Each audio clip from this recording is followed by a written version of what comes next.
Hello hi friends, welcome back to night rider NRF. ತುಂಬ ದಿನ ಆಗಿತ್ತು ವಿಡಿಯೋ ಮಾಡಿ. ಕೆಲವೊಂದೊಂದು ಸುಮಾರು ವೀಡಿಯೋಗಳನ್ನ ನಾನು ನೋಡ್ತಾ ಇದ್ದೀನಿ. ನಮ್ಮ ಕನ್ನಡ ಮೋಟೋ ವ್ಲಾಗರ್ಸ್ ಅವ್ರದಲ್ಲಿ ತುಂಬ ಜನ ಬ್ಯಾಡ್ ಕಮೆಂಟ್ಸ್ಗಳು ಹಾಕ್ತಿರ್ತಾರೆ. ಅಂದರೆ ಏನು ಅಂದರೆ, ಅವ್ರುಗಳ್ದು ಬೈಕ್ಗಳು ಬಂದು ಕೆಲವ್ರ ಹತ್ರ ಬೈಕ್ಗಳು ಇರಲಿಲ್ಲ, ಸೂಪರ್ ಬೈಕ್ಸ್. ಗ್ಯಾಂಗಲ್ಲಿ ಒಂದಿಷ್ಟು ಸೂಪರ್ ಬೈಕ್ಸ್ಗಳು ಇರಲಿಲ್ಲ. ಅವರು ಅವ್ರ ಫ್ರೆಂಡ್ಸ್ ಹತ್ರ ಇಸ್ಕೊಂಡು ಏನೋ ಮಾಡ್ಕೊಂಡು ಅವ್ರು ತೊಗೊಂಡೋಗಿರ್ತಾರೆ ರೈಡ್ಗೆ ಹೋದಾಗ. ಬಟ್ ಕೆಲವ್ರು ಏನು ಮಾಡ್ತಾರೆ, ಅದಕ್ಕೆ ಕಮೆಂಟ್ ನೋಡಿಕೊಂಡು ಕಮೆಂಟ್ ಹಾಕ್ತಾರೆ ಕೆಟ್ಟದಾಗಿ. ನೀವು ತೊಗೊಳೋದೆಲ್ಲ ರೆಂಟೆಡ್ ಬೈಕು, ಹಾಗೆ ಹಿಂಗೆ ಅದು ಇದು ಅಂತ. ಬಟ್ ಅವರು ಮೋಟೋ ವ್ಲಾಗರ್ಸ್ ಏನು ಹೇಳ್ತಾರೆ, ಇದು ರೆಂಟೆಡ್ ಅಲ್ಲ. ಸೊ ಅವ್ರ ಫ್ರೆಂಡ್ಸ್ ಹತ್ರ ಅವ್ರು ಇಸ್ಕೊಂಡಿರ್ಬೋದು, ಇಲ್ಲ ಅವ್ರದ್ದೇ ಓನ್ ಇರುತ್ತೆ. ಗ್ಯಾಂಗ್ ಅಂದಮೇಲೆ ಎಕ್ಸ್ಚೇಂಜ್ ಆಗ್ತಿರುತ್ತೆ ಗಾಡಿಗಳು, ಅದು ಇದೆಲ್ಲ ಮ್ಯಾಟ್ರೇ ಅಲ್ಲ. ಸೊ ಅವ್ರು ರೆಂಟೆಡಾರು ತೊಗೊಳ್ಳಿ, ಬೇರೆ ಇನ್ನೊಂದಾರು ಮಾಡ್ಕೊಳ್ಳಿ, ನಿಮಗೇನು ಪ್ರಾಬ್ಲಮ್ಮು ಅನ್ನೋದು ನನಗೆ ಅರ್ಥ ಆಗಿಲ್ಲ. ಸೊ ಆಡಿಯನ್ಸ್ಗೆ ಯಾಕೆ ಆ ಥರ ಕಮೆಂಟ್ಸ್ ಮಾಡ್ತಾರೆ ಅನ್ನೋದು ಗೊತ್ತಿಲ್ಲ. ಸೊ ಅವ್ರಿಗೆ ಅಷ್ಟೊಂದು ಇಷ್ಟ ಆಯಿತು ಅಂದರೆ ಅವರು ತೊಗೋಬೋದಲ್ಲ ಬೈಕು. ರೆಂಟೆಡ್ ಬೈಕ್ಸ್ಗಳನ್ನ ತೊಗೊಂಡು ಅವರು ಯೂಸ್ ಮಾಡ್ಬೋದು. ಆ್ಯಕ್ಚುಲಿ ಹೇಳಬೇಕು ಅಂದರೆ ನಾರ್ಮಲ್ ಬೈಕ್ಸ್ ಎಲ್ಲ ಸಿಗುತ್ತೆ ರೆಂಟೆಡ್ಗೆ, ಬಟ್ ಸೂಪರ್ ಬೈಕ್ಸ್ ಸಿಗುತ್ತಾ? ಹೌದು, ಖಂಡಿತ ಸಿಗುತ್ತೆ ಸೂಪರ್ ಬೈಕ್ಸು. ಅಯಾಬುಸಾ, ZX10R, ಆಮೇಲೆ ಬೆನಿಲಿ 600, Z900, Z1000 ಎಲ್ಲ ಬೈಕು ಕೂಡ ರೆಂಟಿಗೆ ಸಿಗುತ್ತೆ. ನಾನು ಕೂಡ ಅಯಾಬುಸಾ ಬೈಕ್ನ ರೆಂಟ್ ಮಾಡಿ ಯೂಸ್ ಮಾಡಿದ್ದೀನಿ. ಅದು ವಿಡಿಯೋ ಕೂಡ ನನ್ನ ವ್ಲಾಗಲ್ಲಿದೆ, ಒಂದು ಸತಿ ಚೆಕ್ ಮಾಡ್ಕೊಳ್ಳಿ. ಸೊ ಈ ವಿಡಿಯೋದಲ್ಲಿ ನಾನು ಕೆಲವರಿಗೆ, ಅಂದರೆ ನಮ್ಮ ಕನ್ನಡ ಮೋಟೋ ವ್ಲಾಗರ್ಸಲ್ಲಿ ಇರೋರಿಗೆ ಯಾರಿಗೂ ಸಂಬಂಧ ಪಡೋದಿಲ್ಲ. ಸೊ ನಾನು ಅವ್ರಿಗೋಸ್ಕರ ಈ ವಿಡಿಯೋ ಮಾಡ್ತಾಯಿಲ್ಲ. ಈ ಯಾರ್ಯಾರು ಕೆಟ್ಟದಾಗಿ ಬ್ಯಾಡ್ ಕಮೆಂಟ್ಸ್ ಹಾಕ್ತಾರೆ ಅವ್ರಿಗೋಸ್ಕರ ಈ ವಿಡಿಯೋ ಮಾಡ್ತಾ ಇರೋದು.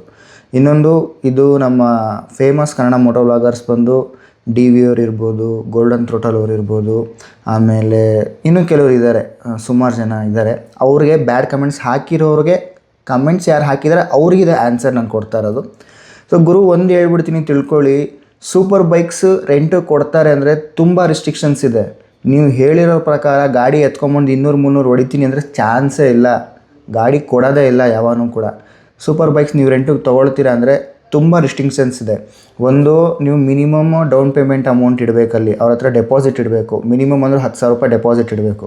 ನಾನು ಅಯಾಬುಸಾ ಬೈಕ್ನ ರೆಂಟಿಗೆ ತೊಗೊಂಡಾಗ ಕನಿಷ್ಠ ಪಕ್ಷ 10,000 ಡೌನ್ ಪೇಮೆಂಟ್ ಅಂತ ಹೇಳಿದ್ರು ಅವರು. ಅಂದರೆ ಡೆಪಾಸಿಟ್ ಅಮೌಂಟ್ನ ಇಡಬೇಕು. ಆಮೇಲೆ ನಿಮ್ಮದು ಒರಿಜಿನಲ್ ಪಾಸ್ಪೋರ್ಟು ಇಲ್ಲಾಂದರೆ ಡ್ರೈವಿಂಗ್ ಲೈಸೆನ್ಸ್, ಎರಡರಲ್ಲಿ ಯಾವ್ದಾದ್ರು ಒಂದು ಕೊಡಲೇಬೇಕು. 10,000 ರೂಪೀಸು ಡೆಪಾಸಿಟು. ಆಮೇಲೆ ಬೈಕ್ ಲಿಮಿಟ್ ಬಂದು ನಿಮಗೆ 88 ಕಿಲೋಮೀಟರ್ಸ್ ಅಷ್ಟೇ ಕೊಡೋದು. 88 ಕಿಲೋಮೀಟರ್ಸ್ ಕೊಡ್ತಾರೆ, ಅದು ಎಷ್ಟೊತ್ತಿಗೆ? ಬರೀ 6 ಅವರ್ಸ್ಗೆ.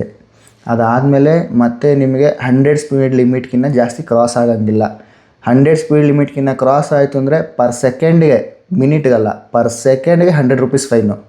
ಅದಾದಮೇಲೆ 88 ಕಿಲೋಮೀಟರ್ಸ್ಗಿಂತ ನೀವು 1 ಕಿಲೋಮೀಟ್ರ್ ಎಕ್ಸ್ಟ್ರಾ ಓಡಿಸಿದ್ರು ಕೂಡ 1 ಕಿಲೋಮೀಟ್ರಿಗೆ 75 ರೂಪೀಸು.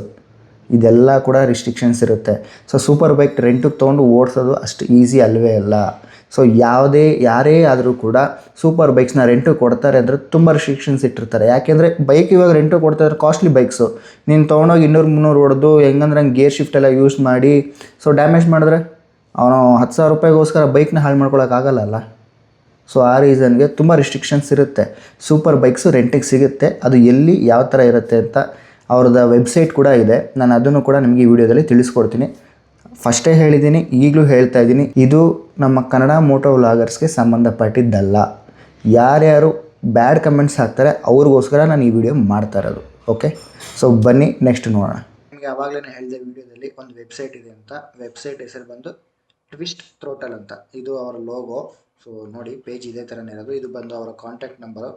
ಈ ಕಾಂಟ್ಯಾಕ್ಟ್ ಮಾಡಿದ್ರೆ ಅವ್ರದ್ದೊಂದು ಸರ್ವಿಸ್ ಸೆಂಟರ್ ಥರ ಇದೆ, ಅವ್ರು ಕನೆಕ್ಟ್ ಮಾಡ್ತಾರೆ. ಅದು ಒಂದು ಸತಿ ನೀವು ಬೇಕಿದ್ರೆ ಟ್ರೈ ಮಾಡಿ ನೋಡಿ. ಇವ್ರ ಹತ್ರ ಆಪ್ರಿಲ್ಲಾ ಇದೆ 457, ರಾಯಲ್ ಎನ್ಫೀಲ್ಡ್ ಇದೆ, ಬಜಾಜ್ ಇದೆ, ಆಪ್ರಿಲ್ಲಾ 457 ಮತ್ತು ರಾಯಲ್ ಎನ್ಫೀಲ್ಡು. ಸೊ ಸುಮಾರು ಬೈಕ್ಸ್ಗಳಿದೆ ಇವ್ರ ಹತ್ರ. ಇಲ್ಲಿದೆ ನೋಡಿ, ಸುಜುಕಿ ಅಯಾಬುಸಾ. ಇದು ಕೂಡ ನಾನು ಇದೇ ಬೈಕೆ ರೆಂಟಿಗೆ ತೊಗೊಂಡಿದ್ದು. ಈ ಪೋಸ್ಟರ್ ಏನಿದೆ ಇದೇ ಬೈಕೆ ಅವ್ರ ಹತ್ರ ಇರೋದು. ಇಲ್ಲಿ ಪರ್ ಅವರು ಏನು ತೋರಿಸ್ತಾ ಇದೆ 540 ರೂಪೀಸು. ಬಟ್ ಇದು ಆ್ಯಕ್ಚುಲಿ 540 ರೂಪೀಸ್ ಇಲ್ಲ. ಪರ್ ಅವರ್ ಆ್ಯಕ್ಚುಲಿ ಅವ್ರದ್ದು 1000 ರೂಪೀಸ್ ಏನೋ ಆಗುತ್ತೆ. Minimum 6 hours ತೊಗೊಳ್ಳೇಬೇಕು. ಜಸ್ಟ್ ಇವಾಗ 3ನೇ ತಾರೀಕಿಗೆ 10 ಗಂಟೆಗೆ ತೊಗೊಳ್ತೀವಿ ಅಂತ ಅಂದ್ಕೊಳ್ಳಿ. ಆಮೇಲೆ ಮತ್ತೆ ಸಾಯಂಕಾಲ ಒಂದು 4 ಗಂಟೆಗೆ ರಿಟರ್ನ್ ಅಂತ ಅಂದ್ಕೊಳ್ಳಿ.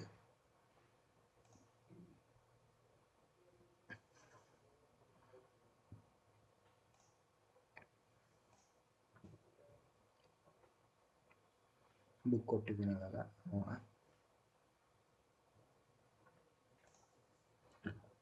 ನೋಡಿ ಇಲ್ಲಿ.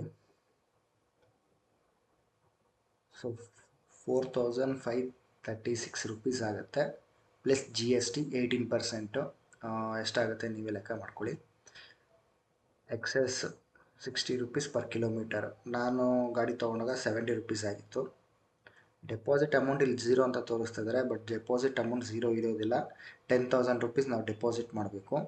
ಅದಾದಮೇಲೆ ನಮ್ಮ original driving licence or original passport ಅಲ್ಲಿ ನಾವು ಅವ್ರ ಹತ್ರ ಕೊಡಬೇಕು. ಮತ್ತು ನೀವು ಬೈಕ್ ಯಾವಾಗ ತೊಗೊಂಡೋಗಿ ರಿಟರ್ನ್ ಕೊಡ್ತೀರಾ ಆವಾಗ ಅವರು ಅದನ್ನು ವಾಪಸ್ ಕೊಡ್ತಾರೆ. ಪಾಸ್ಪೋರ್ಟು ಇಲ್ಲ ಡ್ರೈವಿಂಗ್ ಲೈಸೆನ್ಸ್ ಏನು ಕೊಟ್ಟಿರ್ತಾರೆ ಅದನ್ನು ಆವಾಗೇ ವಾಪಸ್ ಕೊಡ್ತಾರೆ. ಅಮೌಂಟ್ ಬಂದು ನಿಮಗೆ 1 or 2 ಡೇಸ್ ಬಿಟ್ಟು ಕೊಡ್ತಾರೆ. ಯಾಕೆಂದರೆ ಗಾಡಿ ಏನಾದ್ರು ಡ್ಯಾಮೇಜಸ್ ಆಗಿದ್ದರೆ, ನೀವು ಕೆಳಗೆ ಏನಾದ್ರು ಬೀಳಿಸಿದರೆ, ಇಲ್ಲ ಏನಾದ್ರು ಸರ್ವಿಸ್ ಪ್ರಾಬ್ಲಮ್ಸ್ ಏನಾದ್ರು ಮಾಡಿದರೆ, ಇಶ್ಯೂಸ್ ಏನಾದ್ರು ಇತ್ತು ಅಂದರೆ ಅದನ್ನು ಚೆಕ್ ಮಾಡಿ ಆಮೇಲೆ ನಿಮಗೆ ಅಮೌಂಟ್ನ ರಿಟರ್ನ್ ಮಾಡ್ತಾರೆ.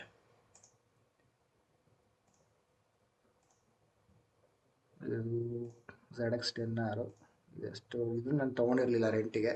ಯಾಕಂದ್ರೆ ನನಗೆ ಬಂದು ನಾನು ತುಂಬ ಲೈಕ್ ಮಾಡೋದು ಹಯಾಬುಸ. ಸೊ ಹಾಗಾಗಿ ನಾನು ಹಯಾಬುಸನ ತೊಗೊಂಡಿದ್ದೆ. ನೋಡಿ ಇದು 4000 ರೂಪೀಸ್ ತೋರಿಸ್ತಾ ಇದೆ, ಪ್ಲಸ್ GST ಅಂತ ಹಾಕ್ಕೊಳ್ಳಿ. ನಿಮ್ಗೆ ಎಷ್ಟು ಬರುತ್ತೆ ನಿಮಗೆ ಗೊತ್ತಾಗುತ್ತೆ.